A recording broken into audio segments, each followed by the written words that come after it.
இயேசு சொல்றார், கடுகளவு விசுவாசம் இருந்தால் நம் மலையே பெயர்க்கலாம். நம் வாழ்க்கையில் இருக்கிற அத்தனை பிரச்சனைகள், போராட்டங்கள், வியாதிகள், தோல்விகளை அதையெல்லாம் எடுத்து போட, அதையெல்லாம் நாம ரிமூவ் பண்ண, நம்முடைய மலைகளை தகர்த்து போட நமக்கு தேவை விசுவாசம். ஒரு சின்ன கடுகள விசுவாசம் இருந்தால் உங்களால் கூடாத காரியம் ஒன்றும் இராது என்று இயேசு சொல்லுகிறார்.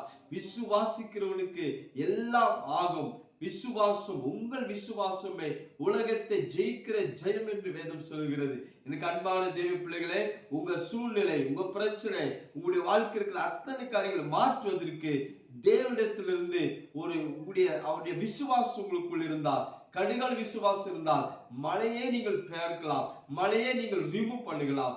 உங்களுக்கு தேவை கர்த்தருடைய அந்த விசுவாசம். கடுகள் விசுவாசம் இருந்தால் வாழ்க்கையில் என்ன வேணாலும் ஜெயிக்க முடியும், என்ன வேணாலும் செய்ய முடியும். சோ விசுவாசத்தை வளர்த்துக் கொள்ளுங்கள், விசுவாசத்தில் வாழுங்கள், பெரிய காரியங்களை கர்த்தர் செய்வார்.